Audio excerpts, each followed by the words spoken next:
Hi everyone, I'm Harry Palmer from Label Free for Me. Have you ever felt overwhelmed walking through the aisles of the grocery store with all the labels that are there? There's GMO, non-GMO, GMO free, organic, not organic, there's all sorts of them. But what do they really mean? Well, today we're going to hopefully clear some of that up. We're going to take a close look at the labels we see at our grocery store as we take a typical grocery shopping trip. However, on our typical trip, we're going to point out some differences between the organic, non-organic, GMO, and GMO-free labels and what they mean for you as a consumer. So, I'm about to set off the food line, but before we get rolling, I'd like to establish what our goals for this video are going to be. 1. By the end of this, you should understand what GMO crops are available on the market, and therefore assess how valid certain claims are that a food is GMO-free. And secondly, by the end of this video, you should understand what food labels are useful and what food labels are just there to grab your attention.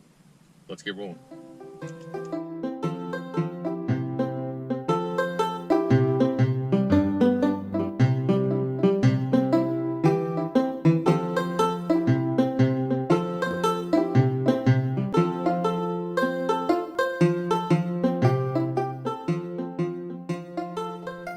The U.S. only grows 10 GMO crops: corn, cotton, canola, soybean, sugar beet, squash, potato, papaya, alfalfa, and apple.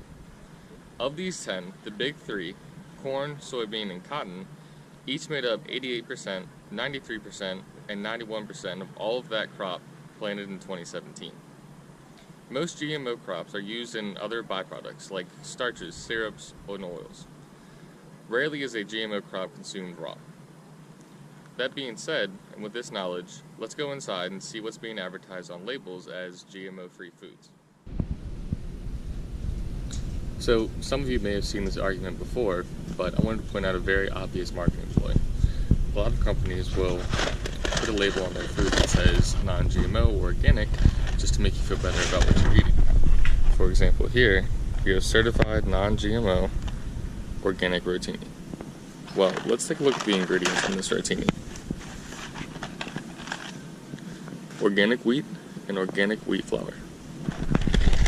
Now, if you recall our list earlier, wheat was never listed as a GMO available product. So there's no point for having a GMO label, but now people feel better and are more likely to buy this product because it's certified non-GMO. Another example of a non-GMO label being used as a marketing strategy on these non-GMO organic black beans. As we discussed earlier, there is no GMO available for black beans. However, they are clearly labeled that they do not contain GMOs. So why is this label here in the first place? No company was required to label their food if it contains GMOs.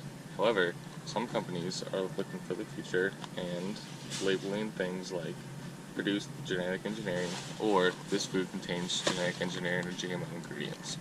Though this is not required, it allows some customers to know whether or not they're eating GMO foods despite all of the health benefits and environmental benefits of GMO foods. If you see below this, there's a label to learn more at generalmills.com.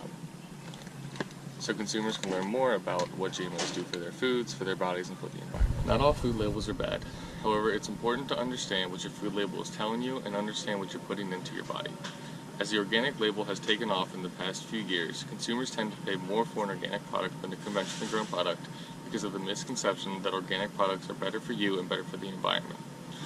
Just as consumers tend to pay more for organic products, they will tend to pay less for contains GMO or GMO label products despite the environmental and health benefits of GMOs in our ecosystem.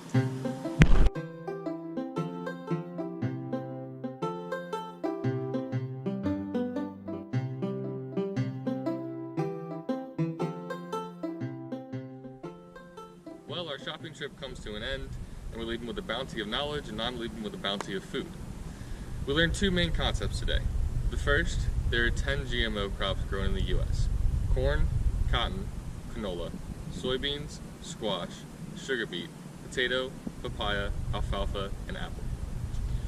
If the product you're buying does not normally contain any of these products, and is labeled non-GMO or GMO-free, you know that they're scamming you.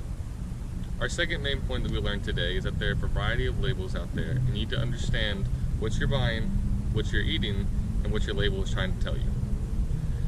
Thank you for tuning in to another video produced by Label Free for Me, and we hope to see you back here next time.